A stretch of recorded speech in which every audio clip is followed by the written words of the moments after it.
സ്ത്രീ എന്നോ അല്ലെങ്കിൽ ഈ പറയുന്ന പ്രായത്തിൻ്റെ ഒന്നും തന്നെയും പരിഗണന പോലും കൊടുക്കാതെ എന്ത് ചെയ്യുന്നു, മാവേലിക്കര സെഷൻസ് കോടതിയും അതിനുശേഷം ഹൈക്കോടതിയും ഒക്കെ തന്നെ ജീവപര്യന്തം. നമുക്ക് ചോദിക്കേണ്ടത് ഒരു ഒറ്റ കാര്യമാണ്. ഇത്തരത്തിൽ ഈ പറയുന്ന 14 വർഷം തികയുമ്പോൾ തന്നെ എത്ര വേഗത്തിലാണ് ഷെറിൻ്റെ ഫയൽ നീങ്ങിയത്? അപ്പോൾ ഒരു ക്രൂരമായിട്ടുള്ള ഒരു കുറ്റകൃത്യം അല്ലെങ്കിൽ ഒരു ബ്രൂട്ടലായിട്ടുള്ള ഒരു കുറ്റകൃത്യം ചെയ്ത ഒരാൾക്ക് ഇത്ര പരിലാളന എവിടെ നിന്നാണ് ലഭിക്കുന്നത് എന്ന് നമ്മൾ ചിന്തിക്കുമ്പോൾ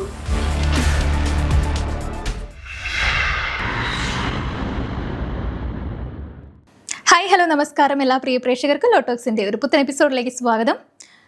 പത്തനാപുരം കൊലക്കേസ് നമുക്ക് എല്ലാവർക്കും അറിയാവുന്ന ഒരു കാര്യം തന്നെയാണ് അല്ലേ.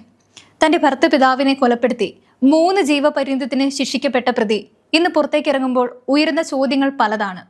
അപ്പോൾ ഈ ഒരു കേസിൽ നമുക്ക് കൂടുതൽ കാര്യങ്ങൾ ചോദിച്ചറിയേണ്ടതായിട്ടുണ്ട്. ഇന്ന് നമ്മളോടൊപ്പം ലോട്ടോക്സിൽ കൂടെ എത്തിയിട്ടുള്ളത് അഡ്വക്കേറ്റ് വിഷ്ണു വിജയനാണ്. നമുക്ക് കൂടുതൽ കാര്യങ്ങൾ അദ്ദേഹത്തിൽ നിന്ന് ചോദിച്ചറിയാം. നമുക്ക് അദ്ദേഹത്തെ ലോട്ടോക്സിലേക്ക് സ്വാഗതം ചെയ്യാം. നമസ്കാരം സാർ, സ്വാഗതം ലോട്ടോക്സിലേക്ക്. അപ്പോൾ നമ്മൾ ഇന്ന് ചർച്ച ചെയ്യാൻ പോകുന്ന വിഷയം എന്ന് പറയുന്നത് 14 വർഷത്തെ ജീവപര്യന്തത്തിന് ശേഷം പുറത്തേക്ക് ഇറങ്ങുന്ന തടവ് ശിക്ഷക്കാരിയായ ഷെറിന്റെ കാര്യമാണ്.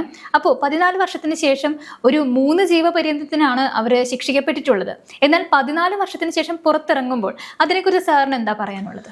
14 വർഷത്തിന് ശേഷം പുറത്തിറങ്ങുന്നു എന്ന് മാത്രമല്ല ഒരു വിഷയം എന്ന് പറയുന്നത്. കാരണം കേരളത്തിൻ്റെ മനസ്സാക്ഷിയെ ഞെട്ടിച്ച ഒരു സംഭവമായിരുന്നു കാരണവർ കൊലക്കേസ് എന്ന് പറയുന്ന വലിയ പ്രമാദമായിട്ടുള്ള കൊലപാതകം എന്ന് പറയുന്നത്.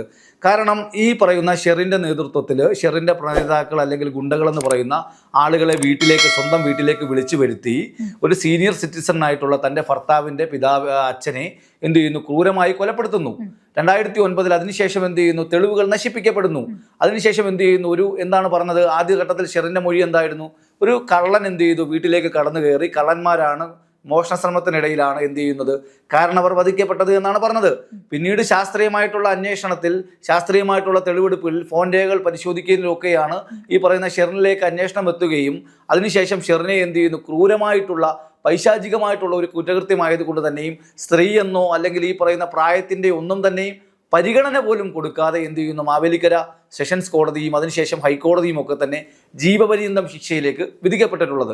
നമ്മൾ മനസ്സിലാക്കേണ്ട കാരണം, ജീവപര്യന്തം സംബന്ധിച്ചിടത്തോളം അല്ലെങ്കിൽ ഈ പറയുന്ന എന്തിനാണ് നമ്മൾ ശിക്ഷാവിധികൾ എന്ന ഒരു വലിയ ചർച്ചകളൊക്കെ നടക്കുന്ന ഒരു രാജ്യമാണ് നമ്മുടെ രാജ്യം എന്ന് പറയുന്നത്. അപ്പോൾ എന്തിനാണ് ഇത്രയും ക്രൂരമായിട്ടുള്ള ശിക്ഷകളുടെ ആവശ്യമുണ്ടോ, അല്ലെങ്കിൽ ഒരു റീഫോർമേഷൻ അല്ലെങ്കിൽ നമ്മൾ പറയുന്ന മലയാളത്തിൽ ഇപ്പോൾ ഷെറിൻ്റെ ഭാഷയിൽ പറഞ്ഞാൽ മാനസാന്തരം സംഭവിച്ചു എന്നാണ് മാധ്യമങ്ങളിലൂടെ എന്ത് ചെയ്യുന്നത്, സർക്കാരിൻ്റെ ഭാഷ്യം എന്ന് പറയുന്നത്. അപ്പോൾ 14 വർഷം കൊണ്ട് ഈ പറയുന്ന കുറ്റവാളിയായിട്ടുള്ള ഷെറിന് മാനസാന്തരം സംഭവിച്ചു എന്നാണ് സർക്കാർ പറയുന്നത്. അപ്പോൾ ഈ മാനസാന്തരം എങ്ങനെയാണ് സംഭവിച്ചതെന്നോ അല്ലെങ്കിൽ ആരാണ് ഈ പറയുന്ന മാനസാന്തരം, നമുക്കറിയാം പല ഡോക്ടർമാരെ ഉപയോഗപ്പെടുത്തി നമുക്ക് വേണമെങ്കിൽ ഏതെങ്കിലും തരത്തിലുള്ള അസുഖമൊക്കെ നമുക്ക് എന്ത് ചെയ്യാൻ കഴിയും, കണ്ടുപിടിക്കാൻ കഴിയും. പക്ഷേ ഈ മാനസാന്തരം എങ്ങനെയാണ് ഈ പറയുന്ന കണ്ടുപിടിച്ചതെന്ന് ആർക്കും അവ്യക്തമാണ്. അല്ലെങ്കിൽ ആരാണ് ഈ പറയുന്ന മാനസാന്തരം ഷെറിന് സംഭവിച്ചു എന്ന സർട്ടിഫിക്കറ്റ് കൊടുത്തതും അവ്യക്തമാണ്. അപ്പോൾ നമുക്കറിയാം ഷെറിൻ്റെ ഈ പറയുന്ന ജീവിതത്തിൽ, അതായത് ജയിൽ ജീവിതത്തെക്കുറിച്ച് നമ്മൾ പഠിക്കുന്ന സമയത്ത് ചെന്ന ജയിലുകളിലൊക്കെ തന്നെ പ്രശ്നങ്ങളായിരുന്നു. അപ്പോൾ അവിടെ ഒരുപാട് പ്രശ്നങ്ങൾ, ജയിൽ ട്രാൻസ്ഫറിങ് നടന്നു. ഒരുപാട് ജയിലുകളിൽ പ്രശ്നങ്ങളെ തുടർന്ന് എന്ത് ചെയ്യുന്നു, ഷെറിനെ മാറ്റിയാണ് കൊണ്ടുപോയത്. അപ്പോൾ യാതൊരു തരത്തിലും ഇത്രയും തിടുക്കപ്പെട്ടുള്ളൊരു ശിക്ഷയളവിന് അർഹയാണോ എന്ന പൊതുസമൂഹം വളരെ ചോദ്യത്തോടു കൂടിയാണ് കേരളത്തിലെ ഈ പറയുന്ന സർക്കാരിന്റെ നടപടിയെ കാണുന്നത്. ഇപ്പോൾ 14 വർഷത്തോളമായിട്ട് അതിലൊരു വർഷം നിരന്തരമായിട്ട് പരോളിൽ ഇറങ്ങി പുറത്തുണ്ടായിരുന്നു എന്ന് പറയുന്നു. അപ്പോൾ ഇതിനെക്കുറിച്ച് എന്താണ് പറയുന്നത്? 14 വർഷത്തെ നമ്മൾ കേരളത്തിൽ നമ്മൾ നോക്കുന്ന സമയത്ത് 20-25 വർഷക്കാലമായി ജയിലിൽ കഴിയുന്ന എത്രയോ ആളുകളുണ്ട്. അതായത് നമ്മുടെ രാജ്യത്ത് നമ്മൾ പല കേസുകളിൽ, ക്രിമിനൽ കുറ്റങ്ങളിൽ പെട്ട് അവർ ജയിൽ വാസമാണ്, അവർക്ക് ജീവപര്യന്തം എന്ന് പറയുന്നത് അവസാനിക്കുന്നില്ല. അവർക്ക് വേണ്ടി ഒരു ജയിൽ റീഫോർമേഷൻ കമ്മിറ്റിയും റിപ്പോർട്ടുകൾ കൊടുക്കുന്നില്ല. നമുക്ക് ചോദിക്കേണ്ടത് ഒരു ഒറ്റ കാര്യമാണ്. ഇത്തരത്തിൽ ഈ പറയുന്ന 14 വർഷം തികയുമ്പോൾ തന്നെ എത്ര വേഗത്തിലാണ് ഷെറിൻ്റെ ഫയൽ നീങ്ങിയത്? കേരളത്തിൽ അങ്ങോളം ഇങ്ങോളം രാഷ്ട്രീയ തടവുകാരുണ്ട്, അല്ലെങ്കിൽ കൊലപാതക കേസിൽ പ്രതികളായിട്ടുള്ളവരുണ്ട്, അല്ലെങ്കിൽ മറ്റ് പല ആവശ്യങ്ങളിൽപ്പെട്ട് കേസുകളിൽപ്പെട്ട് ജയിലിൽ കഴിയുന്നവരുണ്ട്. അപ്പോൾ 20 വർഷവും അല്ലെങ്കിൽ 70-75 വയസ്സ് പ്രായമായ ആളുകളുണ്ട്. നമുക്കറിയാം ജയിലുകളുടെയൊക്കെ മുന്നിൽ നോക്കുമ്പോൾ നമുക്ക് തന്നെ സങ്കടം തോന്നും. വൃദ്ധന്മാരെ വരെ എന്ത് ചെയ്യുന്നു, ആശുപത്രികളിലേക്കൊക്കെ ജയിൽ വാഹനത്തിൽ കൊണ്ടുപോകുന്നത് നമ്മൾ നിത്യേന കാണുന്ന നാടാണ്. ആ നാട്ടിൽ അവർക്കാർക്കും കിട്ടാത്ത ഒരു പരിഗണന ഇത്തരത്തിൽ ക്രൂരമായി കിട്ടിയ ഈ കുറ്റകൃത്യം ചെയ്ത ഷെറിന് എങ്ങനെ കിട്ടിയെന്ന് നോക്കുമ്പോഴാണ് പല പല സംശയങ്ങൾ നമ്മൾ ഉയർന്നു വന്നുകൊണ്ടിരിക്കുന്നത്. അല്ലെങ്കിൽ ആരാണ് ഷെറിന് വേണ്ടി ഇത്തരത്തിൽ എന്ത് ചെയ്യുന്നത്, ഈ കാര്യങ്ങളൊക്കെ ചെയ്യുന്നത്? പൊതുസമൂഹം തന്നെ ചിന്തിക്കുകയാണ്. കാരണം ഷെറിന്റെ കുറ്റകൃത്യത്തിന്റെ അല്ലെങ്കിൽ 14 വർഷം തികയുന്നത് ഈ പറയുന്ന ഓഗസ്റ്റ് മാസത്തോടു കൂടിയായിരുന്നു. ഡിസംബർ മാസത്തോടു കൂടി തന്നെ ജയിൽ റിഫോർമേഷൻ കമ്മിറ്റി റിപ്പോർട്ട് കൊടുക്കുന്നു. ഒരു മാസത്തിനുള്ളിൽ എന്ത് ചെയ്യുന്നു, സർക്കാർ എന്ത് ചെയ്യുന്നു, തീരുമാനമെടുക്കുന്നു. ഇനി ഗവർണർ ഒപ്പിട്ട് കഴിഞ്ഞാൽ എന്താണ്, ഈ പറയുന്ന രീതിയിൽ ഷെറിൻ പുറത്തേക്ക് ഇറങ്ങുകയാണ്. അപ്പോൾ ഒരു ക്രൂരമായിട്ടുള്ള ഒരു കുറ്റകൃത്യം അല്ലെങ്കിൽ ഒരു ബ്രൂട്ടലായിട്ടുള്ള ഒരു കുറ്റകൃത്യം ചെയ്ത ഒരാൾക്ക് ഇത്ര പരിലാളന എവിടെ നിന്നാണ് ലഭിക്കുന്നത് എന്ന് നമ്മൾ ചിന്തിക്കുമ്പോൾ ഇപ്പോൾ നമ്മുടെ കേരളത്തിൽ നമുക്കറിയാം കുറ്റകൃത്യങ്ങൾ പേമാരിയായിട്ടാണ് വന്നുകൊണ്ടിരിക്കുന്നത്. അപ്പോൾ വരുന്ന കുറ്റകൃത്യങ്ങളെല്ലാം തന്നെ ബ്രൂട്ടൽ കുറ്റകൃത്യങ്ങളാണ്. സ്ത്രീകൾക്കെതിരായിട്ടാണ് ഏറ്റവും കൂടുതൽ കുറ്റകൃത്യങ്ങൾ, കുട്ടികൾക്കെതിരായിട്ടാണ് കുറ്റകൃത്യങ്ങൾ. അപ്പോൾ നമ്മുടെ നാട്ടിൽ ഇനിയോ ഇങ്ങനെയൊക്കെ ഉണ്ടാകുമ്പോൾ ഉള്ളൊരു ചോദ്യം, ഇനി എന്ത് ചെയ്താലും അല്ലെങ്കിൽ എത്തരത്തിലുള്ള ക്രിമിനൽ ആക്ടിവിറ്റി ചെയ്താലും ഇത്രയൊക്കെ ഉള്ളൂ എന്ന് എന്ത് ചെയ്യാം, പൊതുസമൂഹത്തിന് എന്ത് ചെയ്യാം, ഒരു തെറ്റിദ്ധാരണ ഇതിലൂടെ ഉണ്ടാവാനുള്ള സാധ്യതയുണ്ട്. ഇപ്പോൾ നിയമപരമായിട്ട് ഈ പറയുന്ന രീതിയിൽ അല്ലെങ്കിൽ കേരളത്തിൽ ജയിലിൽ കഴിയുന്ന ജീവപര്യന്തം തടവുകാർക്ക് എല്ലാവർക്കും, അല്ലെങ്കിൽ ഒരു പ്രത്യേക സ്ത്രീകൾക്ക് എല്ലാവർക്കും, അതല്ലെങ്കിൽ പുരുഷന്മാർക്ക് എല്ലാവർക്കും, അതല്ലെങ്കിൽ പ്രായത്തിന്റെ അടിസ്ഥാനത്തിൽ അല്ലെങ്കിൽ ചെയ്ത കുറ്റകൃത്യത്തിന്റെ അടിസ്ഥാനത്തിൽ അവരുടെ ശിക്ഷ ഇളവുകൾ ചെയ്യുന്നതിനെ ആരും ചോദ്യം ചെയ്യുന്നില്ല.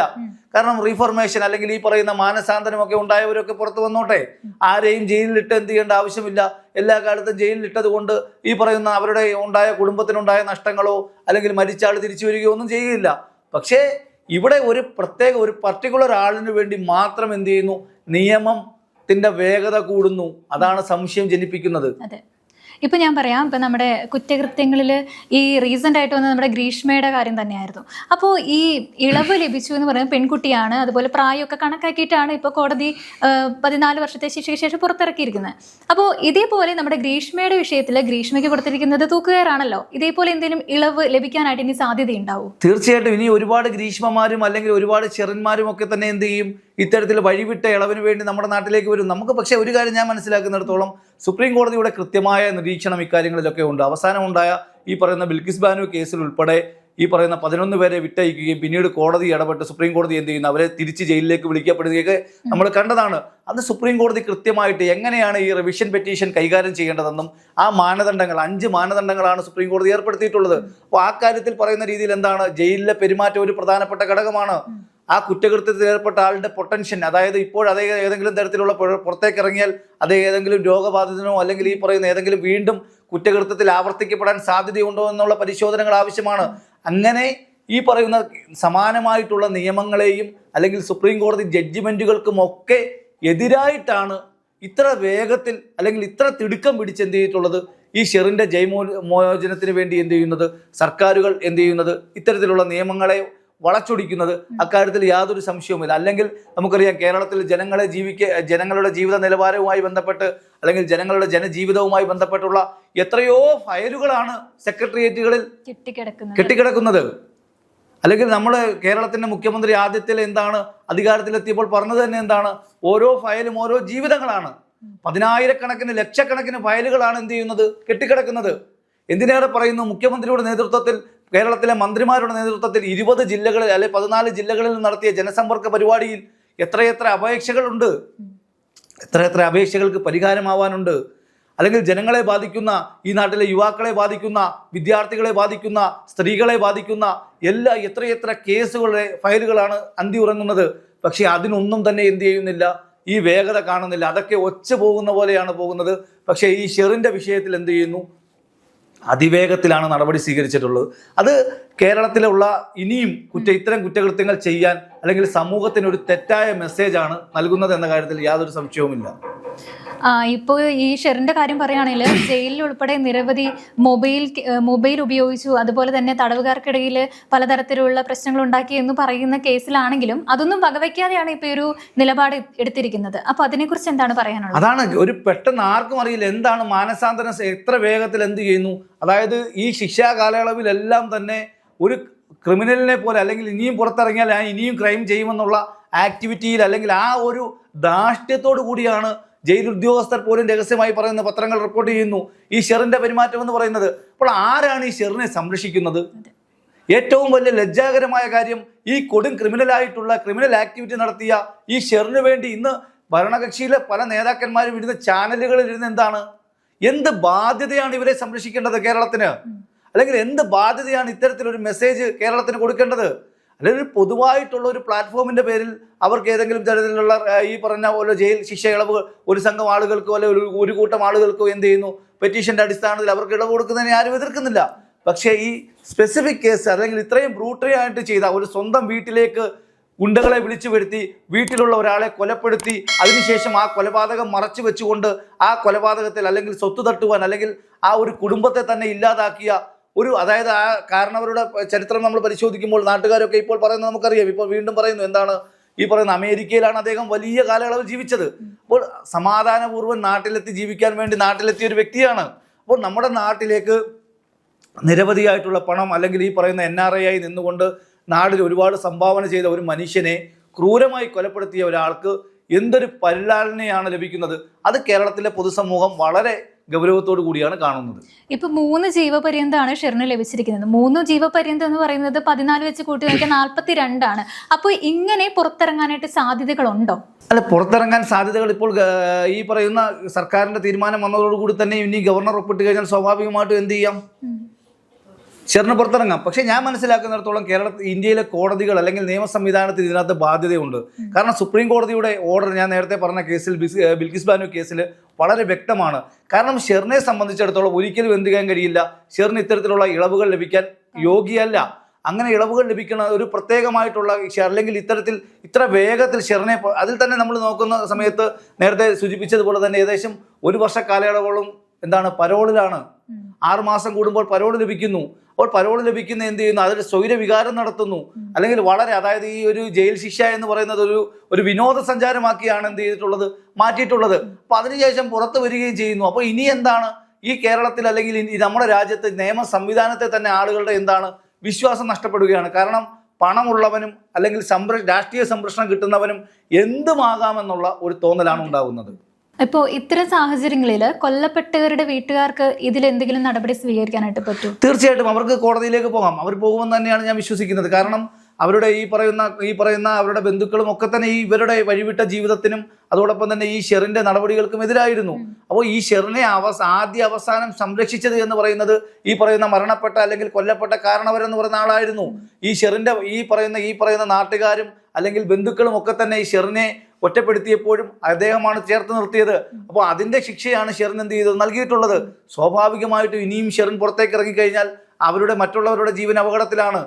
കാരണം ഇതേ ക്രിമിനൽ ആക്ടിവിറ്റി ഇനിയും അവരുടെ ഭർത്താവിനെ കൊലപ്പെടുത്തില്ല എന്ന് എന്താണ് ഉറപ്പ്? കാരണം മാനസികമായിട്ടുള്ള വളർച്ച കുറവുള്ള ഒരു വ്യക്തിയാണ് അവരുടെ ഭർത്താവ് എന്ന് പറയുന്നത്. അപ്പോൾ പുള്ളിക്കാരനെ കൊലപ്പെടുത്തില്ല എന്ന് എന്താണ് ഉറപ്പ്? അല്ലെങ്കിൽ സ്വത്ത് തട്ടാൻ വേണ്ടി മറ്റുള്ള ബന്ധുക്കളെ കൊലപ്പെടുത്തില്ല എന്ന് എന്താണ് ഉറപ്പ്? അപ്പോൾ ആർക്കും തന്നെ കഴിഞ്ഞ ദിവസം നമ്മൾ കണ്ടതാണ്, അതായത് ചെന്താമര എന്ന് പറയുന്ന ഒരു ക്രിമിനലിന് കേരള പോലീസ് അദ്ദേഹം നാട്ടിൽ വെട്ടുകത്തിയുമായി പാഞ്ഞപ്പോൾ ആ കുടുംബം ജീവനും സ്വത്തിനും സംരക്ഷണത്തിന് വേണ്ടി സ്റ്റേഷനിൽ പോവുകയും പരാതി കൊടുക്കുകയും ആ ചെന്താമര സ്റ്റേഷന് മുന്നിൽ വന്നപ്പോൾ CAക്ക് അദ്ദേഹം ഉറപ്പ് കൊടുത്തിട്ട് പോയി, ഞാൻ ഒന്നും ചെയ്യില്ല എന്ന്. അപ്പോൾ ആ ക്രിമിനലിന്റെ ഉറപ്പിനെ വിശ്വസിച്ച കേരള പോലീസിന് നമ്മുടെ കേരളം കണ്ടത് എന്താണ്? 2 അറുംകൊലകളാണ് കണ്ടത്. അപ്പോൾ അതുകൊണ്ട് തന്നെ ഇത്തരത്തിലുള്ള ക്രിമിനലുകളെ ഇറക്കി വിടുമ്പോൾ അല്ലെങ്കിൽ ഈ ക്രിമിനലുകളുടെ സംരക്ഷണം നമ്മൾ ഈ പറയുന്ന ജയിലിൽ നിന്നും തുറന്നു വിടുമ്പോൾ ഇനി ഇവർ എന്തെങ്കിലും തരത്തിലുള്ള ആക്ടിവിറ്റി ചെയ്താൽ ആരാണ് സമാധാനം പറയുന്നത്? അപ്പോൾ ഇത്തരത്തിലുള്ള ആനുകൂല്യങ്ങൾ ലഭിക്കുന്നതിൽ നമുക്ക് എന്തെങ്കിലും കാര്യക്ഷമമായിട്ട് ചെയ്യാനായിട്ട് പാടില്ലേ? തീർച്ചയായിട്ടും കേരളത്തിൽ ഞാൻ പറഞ്ഞല്ലോ, ഇത് വലിയ ചർച്ചയിലേക്ക് മാറിക്കൊണ്ടിരിക്കുകയാണ്. കാരണം ഈ ഒരു സംഭവം ഞാൻ മനസ്സിലാക്കുന്നിടത്തോളം കേരളത്തിന്റെ ഗവർണർ ഈ കാര്യത്തിൽ തടയൽ എന്നാണ് ഞാൻ കരുതുന്നത്. അതല്ലെങ്കിൽ കോടതികൾ ഇടപെടുമെന്നാണ് കരുതുന്നത്. പക്ഷേ ആരും ഇടപെട്ടില്ല എങ്കിൽ എന്താണ്, തീർച്ചയായിട്ടും ഗവർണർ ഈ ഫയലിൽ ഒപ്പിട്ടാൽ ഉറപ്പായിട്ടും എന്ത് ചെയ്യാം, ഷെറിന് പുറത്തിറങ്ങാം. ആർക്കും അത് തടയാൻ കഴിയില്ല. ഷെറിൻ പുറത്തിറങ്ങി ഇനി എന്ത് ചെയ്യാം, ഈ പറയുന്ന കൂടുതൽ കാര്യങ്ങൾ ചെയ്തുകൊണ്ടിരിക്കാം. അതല്ല ഇനി ഷെറിന് മാനസാന്തരം സംഭവിച്ചിട്ടുണ്ടെങ്കിൽ ഷെറിന് എന്ത് ചെയ്യാം, നല്ല രീതിയിൽ ജീവിക്കാം.